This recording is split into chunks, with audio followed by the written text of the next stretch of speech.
Quel débouché professionnel pour les séries scientifiques? C'est le thème central qui nous réunit aujourd'hui dans l'émission Maths et Développement. Il n'est plus à présenter, il est juste à ma droite. Le professeur Stanislas Ouaro est avec nous, mathématicien de formation. Il est membre de l'Académie nationale des sciences, des arts et des lettres du Burkina. Bonsoir. Bonsoir Vanessa.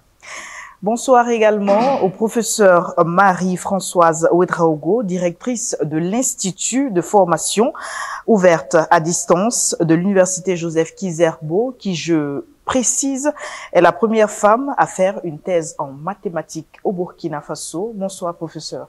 Bonsoir Vanessa. Téléspectateurs de Burkina Info, bonsoir à tous et bien sûr, bienvenue à votre émission Maths et Développement sur les antennes de la première chaîne d'information en continu. Pour mieux comprendre donc le thème central de ces échanges de ce sujet, je vous propose de suivre ce reportage signé Abdulrahim Tapsoba. Si de nombreux élèves désertent les séries scientifiques, c'est aussi en partie parce qu'ils ignorent les domaines professionnels où les mathématiciens sont recrutés. Ces dernières années, l'État burkinabé travaille à déconstruire les idées conçues sur les mathématiques ainsi que ses débouchés. Et l'institution des classes préparatoires d'entrée dans les grandes écoles du MENA-PELN à Ouagadougou et à Bobo-Dioulasso en est une parfaite illustration. Les élèves des CPGE, à l'image de Germaine Ouedraogo, ont une vision claire des domaines professionnels dans lesquels les mathématiciens sont recrutés. Les domaines dans lesquels on recrute les mathématiciens, c'est généralement le domaine de la statistique, l'économie et aussi le domaine de l'enseignement. Bon, il y a beaucoup d'autres domaines, mais ce sont les principaux domaines. Les mathématiques sont fondamentales. Et c'est pour cette raison qu'on les retrouve dans presque tous les domaines. Du fait de leur importance capitale, les mathématiciens sont demandés dans plusieurs domaines. Je pourrais dire presque tous les domaines.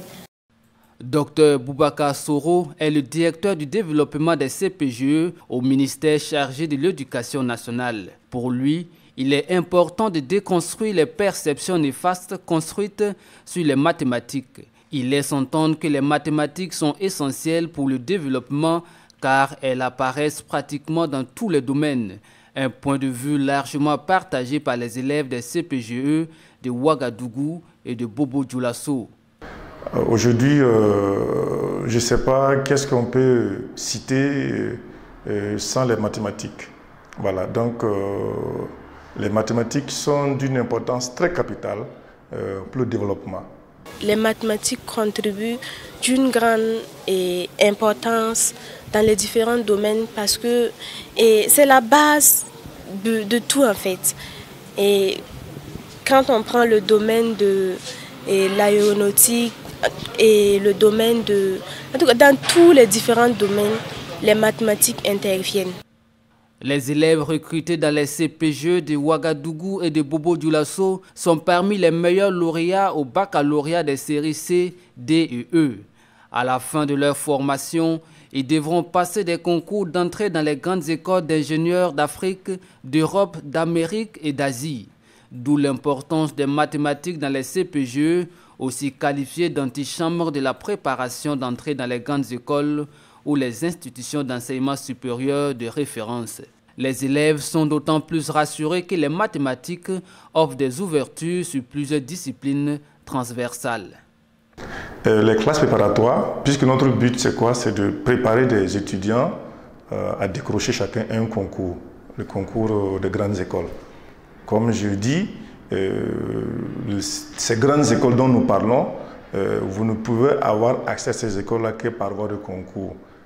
Or, dans les sujets du concours, il y a les mathématiques qui occupent une place importante.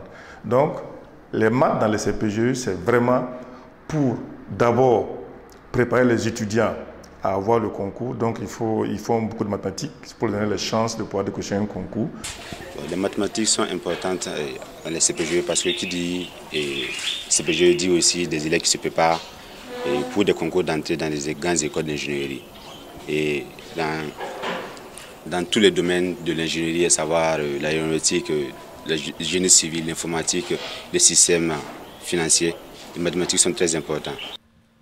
Pour les élèves des séries scientifiques, la question des bourses pose énormément de problèmes selon le directeur du développement des CPGE en raison de leur arrêté. Et pour les élèves, les conditions d'octroi de ces bourses les rendent inaccessibles. Ils appellent les autorités à se pencher sur les questions des bourses des élèves qui ont embrassé les séries scientifiques pour les motiver, mais aussi pour être conformes à la vision de promotion des sciences, de la technologie et des mathématiques. Les bourses existent, mais il faut reconnaître qu'elles sont réduites et puis elles ne sont pas accessibles à une grande majorité. C'est vraiment très réduit, très limité. Du coup, ça n'encourage pas vraiment certains à s'orienter dans ce domaine-là parce qu'ils se disent que s'ils vont, ils ne pourront pas avoir assez d'opportunités pour le futur. Donc, s'ils pouvaient revoir un peu le côté bourse pour encourager un tant soit peu les élèves et beaucoup plus les filles à s'orienter dans ce domaine-là. Il arrive parfois que l'étudiant valide le concours, mais les opportunités de bourse sont moindres. À part on négocie avec l'État. Si l'État, avec une très grande volonté, peut apporter son aide, voilà, pour offrir des bourses à ses étudiants, puisque la plupart de ces écoles, pour un cours de formation, ça peut atteindre des millions. Et puis la plupart d'entre nous, dans ces classes préparatoires, on n'a pas assez les moyens pour cela. Les élèves des CPGE du côté de Ouagadougou sont sur un site d'emprunt à l'Institut international d'ingénierie de l'eau et de l'environnement des yeux et du côté de Bobo Dioulasso au sein de l'Institut national de formation des professionnels de l'éducation. L'ensemble de ces élèves sont logés mais ne sont pas restaurés. Une situation qui rend difficile l'apprentissage, regrettent les élèves. Un financement a été acquis sous la présidence du président Rochma Christian Kaboré pour la construction des CPGE de Ouagadougou et de Bobo Dioulasso à travers un don de la Banque mondiale, nous confie le directeur du développement des CPGE. Un projet qui sera bientôt une réalité au grand bonheur des différents acteurs. Retour sur ce plateau pour mener les échanges avec nos deux invités, le professeur Ouaro et le professeur Françoise Ouedraogo. La toute première question, elle est adressée au professeur Ouaro. Dans quel domaine professionnel peut-on recruter des mathématiciens? Alors, donc, à tout seigneur, tout honneur, je dirais que le premier domaine, c'est le domaine de l'enseignement. Donc, professeur Françoise Ouedraogo, comme moi-même, nous sommes donc des exemples de débouchés possibles, débouchés professionnels, parce que nous sommes tous enseignants. Alors ensuite, il y a beaucoup d'autres domaines. Il y a les domaines de l'architecture, le domaine de l'ingénierie, le domaine des statistiques, et des statistiques de l'économie appliquée, qui sont tous des domaines dans lesquels on peut recruter donc des personnes qui ont un bon bagage donc en mathématiques. Il y a le domaine de la médecine aussi, il y a le domaine de la biologie. Et tous ces domaines donc sont des domaines possibles de recrutement donc des mathématiciens. Le domaine de l'économie, l'aéronautique aussi, et même l'économie aujourd'hui, la plupart des prix Nobel d'économie ont de très gros bagages en mathématiques. Et vous savez, en économie, on parle de l'équilibre de Nash. Et Nash, c'est un mathématicien fondamental, donc qui a découvert cet équilibre-là et puis qui est utilisé donc par les économistes. Donc, il y a le domaine de l'aéronautique, il y a le domaine donc de l'aviation. Et il y a le domaine de la bourse, donc le domaine du système de bourse. Donc il y a énormément de possibilités donc de recrutement de personnes donc qui ont un bagage assez soutenu en mathématiques. Et dans le domaine des finances, la comptabilité et autres. Exactement, tout à fait, parce que les questions d'annuité, c'est des suites. Et les questions de la bourse, donc le système boursier, comme j'ai dit tantôt. Donc, vous avez des grandes écoles donc, de statistique et d'économie appliquée où les ingénieurs qui sortent donc, sont des personnes qui ont souvent fait des licences de mathématiques ou qui sont allés avec un baccalauréat à dominance mathématique et qui, effectivement, sont généralement les meilleurs et ils arrivent à travailler. Mais dans certains pays comme les États-Unis, vous avez même des mathématiciens qui ont fait des thèses en mathématiques, qu'elles soient appliquées ou fondamentales, ils sont recrutés dans le domaine donc, des finances, ils sont recrutés dans le domaine des banques, Il y a un domaine important aujourd'hui, c'est le domaine donc on va dire de la cryptographie. Donc tout ce qui est lié au codage. Et puis dans le domaine de l'informatique, j'ai oublié de parler de ça.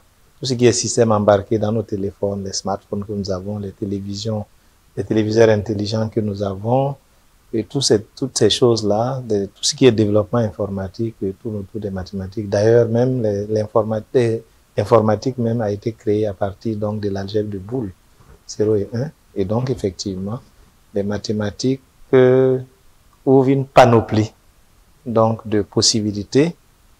Et c'est ce qui même pose le risque même de la discipline. Parce qu'il faut aussi des enseignants de mathématiques pour pouvoir continuer à développer donc cette discipline. Alors qu'aujourd'hui, il y a tellement de possibilités que tous ceux qui ont de bons bagages en mathématiques vont ailleurs. Et de plus en plus, donc, le secteur donc, de l'enseignement devient le parent pauvre dans ce domaine et commence à s'essouffler par manque d'enseignants.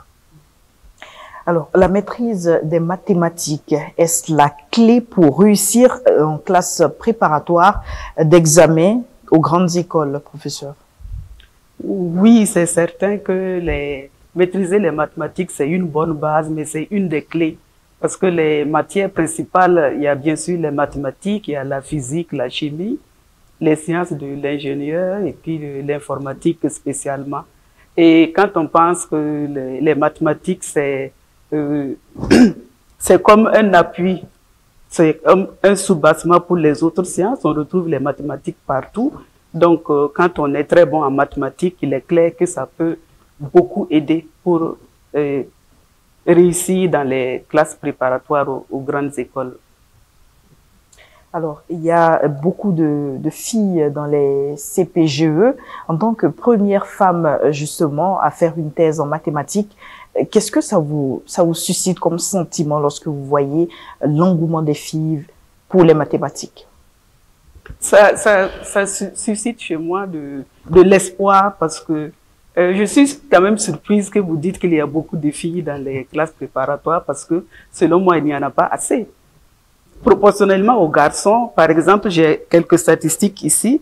Et pour l'année universitaire 2022-2023, dans la filière qu'on appelle MPSI, ça veut dire maths, physique et sciences de l'ingénieur, il y a 67 étudiants, donc 15 filles seulement, ce qui fait un taux de 22%. Donc pour le moment, c'est pas beaucoup, selon moi. Mais cette tendance, c'est la même chose qu'on retrouve à l'université, c'est la même chose qu'on retrouve au secondaire. Il n'y a pas beaucoup de filles dans les filières scientifiques. Et c'est vraiment dommage parce qu'aujourd'hui, on ne peut rien développer sans les mathématiques, sans la science. Le professeur Waro vient de faire donner une panoplie de métiers qui utilisent les mathématiques. Et dans tous ces métiers, dont des métiers d'avenir, comme tout ce qui se passe en informatique aujourd'hui, on a besoin des mathématiques, on a besoin des sciences. Et les femmes doivent aussi apporter leur contribution dans ces domaines-là. Mais malheureusement, pour le moment, on voit bien que la tendance est à la hausse, mais ce n'est toujours pas assez. Alors pour moi qui suis professeur de mathématiques, quand je rentre dans une classe, que ce soit au CPGE, que ce soit en mathématiques, inconsciemment déjà j'essaie de je me rends compte que je recherche les filles. Et s'il n'y en a pas, je taquine les garçons. Je dis, mais qu'est-ce que vous avez fait aux filles? Vous les avez chassées? Ça, c'est juste pour plaisanter, mais elles ne sont pas nombreuses. Donc, quand j'en vois, je suis contente et j'essaie de les encourager. Et je sais aussi que de par ma présence en tant que professeur de mathématiques, ça les encourage aussi.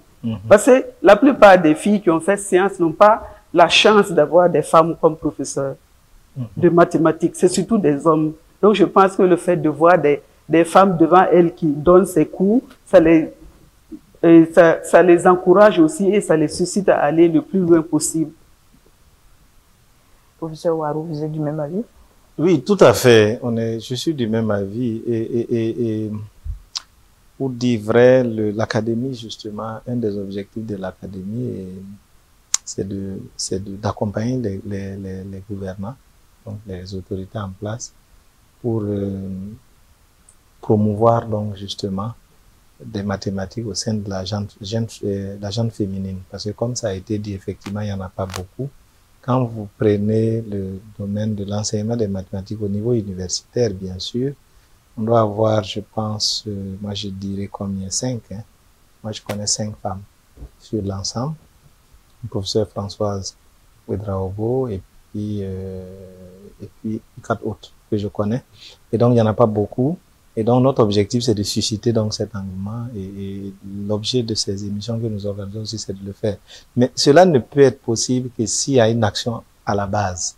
Et c'est pour ça que dans le cadre donc de la promotion des lycées scientifiques, quand j'étais au gouvernement, l'idée c'était de travailler à ce qui est vraiment donc la motivation pour que les filles puissent y aller. Et aujourd'hui justement, on est heureux de constater que il y a une sorte d'équilibre maintenant au niveau des lycées scientifiques. Contrairement au CPGE, où là, c'est une progression. Au niveau des lycées scientifiques, vous avez à peu près 50% de filles et d'hommes, et les filles sont très bien classées, et donc ça donne de l'espoir que si des efforts sont faits au niveau des classes préparatoires, on pourrait y arriver. Et il le faut, on a 52% de femmes au Burkina Faso, et au-delà du fait qu'il y ait 52% de femmes, dans beaucoup de secteurs, les femmes contribuent énormément, et si elles s'investissent dans le domaine des mathématiques, la contribution sera énorme. Et donc, je suis tout à fait d'accord qu'il faut travailler à la promotion des femmes. Et le fait de présenter donc des modèles de femmes, parce qu'on a souvent tendance à dire que les mathématiques, c'est pas fait pour les femmes, c'est difficile, etc. Il y a tellement de stéréotypes. Donc, le fait de présenter des modèles de réussite, ça peut encourager effectivement. Donc, je suis tout à fait d'accord que ça peut encourager effectivement les filles à s'engager donc dans ces disciplines. Pas pour forcément être mathématiciennes à la fin, mais pour que les maths leur permettent donc justement comme matière transversale pour le développement de la science, de la technologie, de pouvoir donc se positionner au cœur de la recherche scientifique et apporter une contribution énorme et significative. Je me souviens que à Séoul, donc en Corée en 2014, lorsqu'on a participé au Congrès international des mathématiciens, où la première femme, paix à son âme, elle est décédée après, Myriam Mirzakhani, a obtenu donc la médaille Fields, qui est l'équivalent du prix Nobel dans le domaine des mathématiques. En mathématiques, ça a été un événement extraordinaire. Et participer à cela et être témoin de cela, ça a été quelque chose d'énorme. C'est vrai qu'elle n'est plus, mais elle a apporté beaucoup d'espoir dans ce combat pour que les filles puissent, comme les hommes, avoir leur place de choix. Et nous, on le voit déjà dans les lycées scientifiques, comme j'ai dit, où elles sont les meilleures et elles sont assez nombreuses. Donc, c'est de travailler à poursuivre ces efforts au niveau des CPGE à travers une incitation positive en donnant des bourses. En tout cas, trouver des moyens d'incitation pour que toutes ces filles qu'on voit dans les lycées scientifiques puissent justement être là-bas. On a vu une fille qui a eu 19 de moyenne au BPC il y a 2 ans. Et donc, tout ça montre que... Ah oui. Et puisque vous parlez de bourse, quelles sont les opportunités de bourse pour les élèves des séries scientifiques à dominance mathématique? C'est pas évident, c'est pas très évident aujourd'hui, mais c'est vrai que en 2016, donc, le professeur Michel Filida Savadogo, qui était ministre en charge de l'enseignement, a apporté un dossier qui était de faire en sorte que tous ceux qui obtenaient un baccalauréat série C soient automatiquement boursiers. Et ça a été quelque chose d'extrêmement important. Et ça a eu l'avantage que cela soit porté par un littéraire, mais qui nous disait même que dans le domaine du droit, il faut être un bon mathématicien pour être un bon juriste. Et donc, il croyait à cela, et donc, il a permis qu'un décret soit pris pour que sur 5 ans, on puisse faire cette expérience. Malheureusement, l'expérience ne s'est pas poursuivie, mais je pense qu'il faut, si on souhaite vraiment promouvoir, parce qu'aujourd'hui, on ne peut pas parler de développement en dehors de ça. C'est-à-dire que le développement se fait à travers le développement de la science, de l'innovation et de la technologie. Et donc, vous ne pouvez pas en dehors de ça penser vous développer. Et donc, on n'a pas le choix que d'appliquer la discrimination positive. Et donc, il faut qu'on travaille à avoir des bourses. C'est vrai qu'il y a une petite discrimination par rapport à l'octroi des bourses pour les filles, mais je ne pense pas que ce soit dans le domaine scientifique. Donc, je pense qu'il y a des efforts à faire, surtout ceux qui vont dans les CPGE, les classes préparatoires aux grandes écoles, d'entrer aux grandes écoles, c'est assez difficile, hein, c'est une sorte de prolongement du lycée, et c'est assez difficile, et donc c'est bien qu'ils soient motivés, encouragés, de façon à ce qu'on puisse attirer le maximum et de très bons. Parce qu'aujourd'hui, on est dans une sorte de mobilité des cerveaux. On ne parle plus de fuite des cerveaux, mais de mobilité des cerveaux, et donc il faut que les gens soient très bons pour avoir leur place dans le concert des nations. Il n'y a pas de sentiment, il faut pouvoir attirer les meilleurs, et là il faut il faut mettre les moyens qu'il faut. Et donc, je pense qu'il faut qu'on ait une politique agressive en matière de doctorat de bourse pour que, effectivement... Ah oui, oui, oui. Alors, professeur Françoise, existe-t-il des disciplines transversales pour les écoles des séries scientifiques? Oui, il y a des disciplines transversales, à commencer par les langues.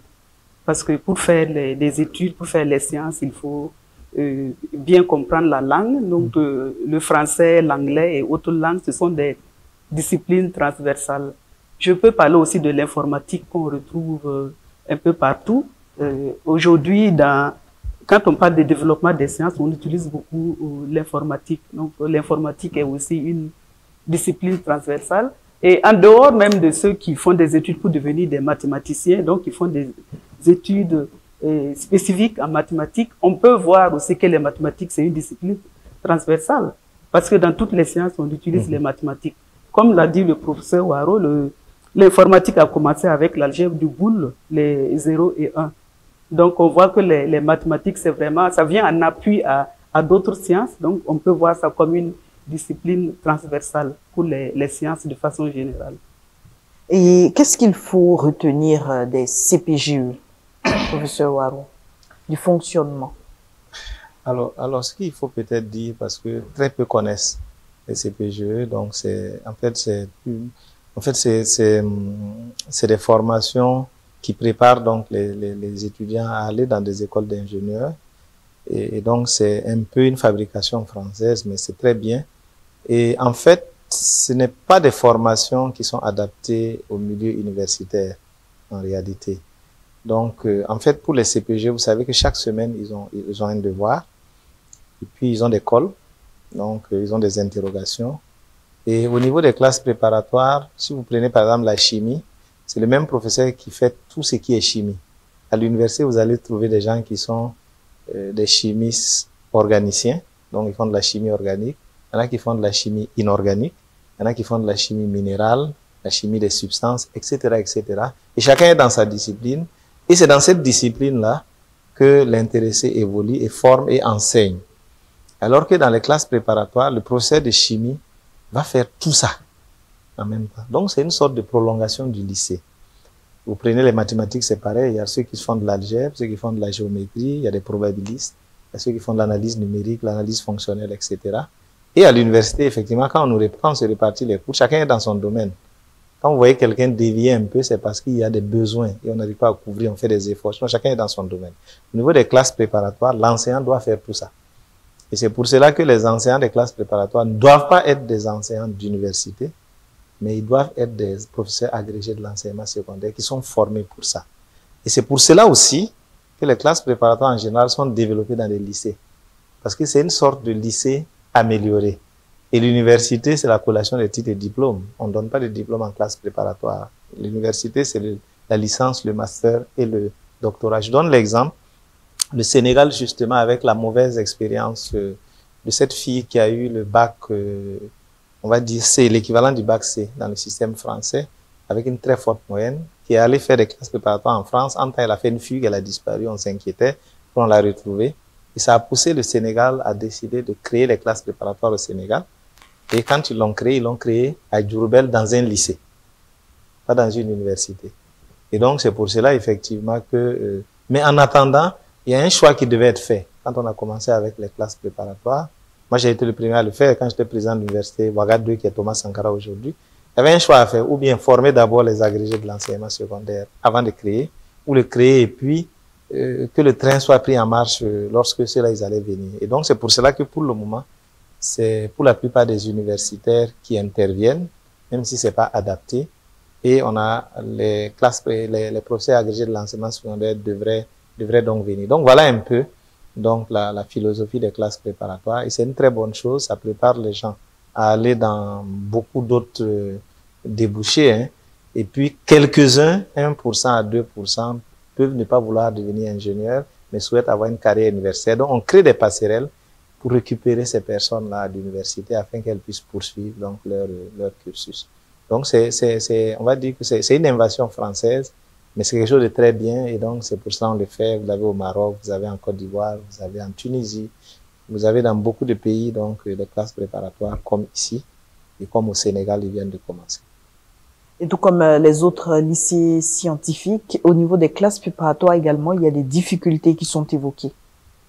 Oui, c'est vrai qu'il y a des difficultés qui sont évoquées. Bon, mais là, nous, en tant que membres de l'académie, c'est interpeller donc les autorités en place à l'effet de surmonter ces difficultés pour que l'accroissement de ces difficultés ne soit pas un facteur freinant ou bloquant du développement des classes préparatoires. Donc, il y a des efforts à faire. Je sais que quand j'étais au gouvernement, on avait obtenu avec l'appui de la Banque mondiale un don, donc qui nous permettait de pouvoir construire donc des infrastructures des classes préparatoires à Ouagadougou et à Bobo-Dioulasso. Le projet a avancé. En tout cas, les fonds ont été obtenus quand on était au gouvernement à travers le projet d'amélioration de l'accès et de la qualité de l'éducation. Donc, aussi bien pour des lycées scientifiques complémentaires, 6, que pour les classes préparatoires, leurs équipements, l'équipement des laboratoires et un accompagnement des étudiants. Donc, je suppose que ce projet se poursuit et je souhaite qu'il puisse aboutir de façon à ce que on ait des infrastructures adaptées pour résoudre les problèmes qu'on a vus dans le reportage ou que des élèves des classes préparatoires ont évoqués, qui sont des difficultés réelles qui peuvent empêcher donc ces élèves d'avoir de bons résultats. Donc, il y a un travail effectivement que le gouvernement doit faire pour accompagner. Parce que, comme je l'ai dit, je le répète, si on souhaite se développer, on ne peut pas le faire en dehors de la science, de la technologie et de l'innovation. Ce n'est pas possible. Alors, on termine avec vous, professeur Françoise. Quel conseil donneriez-vous aux filles pour qu'il y ait plus d'engouement au niveau des CPGE? Le conseil que je leur donnerais, c'est de vivre leurs rêves. Parce qu'aujourd'hui, on a la chance qu'avec le développement, la technologie, les réseaux sociaux, on voit ce qui se passe dans le monde. On peut même avoir accès à toutes les informations. On peut déjà, dès le secondaire, choisir le métier qu'on rêve d'avoir. Et dans ce cas, il faut vivre ses rêves, il faut aller jusqu'au bout. Et je les encourage à le faire. On a parlé de stéréotypes tout à l'heure qui continuent. Il ne faut pas avoir peur de cela. Et c'est important, comme on l'a dit, de montrer des modèles de femmes qui ont réussi dans tel ou tel domaine pour encourager les filles, pour qu'elles se disent « Ah, on dit que ça, c'est pas pour les filles, mais je vois une femme qui a réussi dedans, pourquoi pas moi ?» Et ce « pourquoi pas moi » va amener la fille à se remettre en question et à essayer de faire, et surtout de ne pas écouter ce qui se dit à côté et ne pas se laisser décourager. Alors, si elles ont choisi de faire la science, qu'elles continuent de faire la science, c'est une bonne chose. Il y a beaucoup de débouchés. Et ça permet de bien vivre sa vie. On ne l'a pas dit, mais c'est le cas. Ça permet de bien vivre sa vie. Donc, allez-y, n'hésitez pas. Voyez grand et vivez vos rêves. Alors, merci, professeur Françoise Ouedraogo, et merci au professeur Stanislas Ouaro. Nous sommes au terme de ces échanges qui mettent également fin à cette émission Maths et Développement qui a porté principalement aujourd'hui sur le thème les débouchés professionnels pour les séries scientifiques. Merci à tous pour votre attention.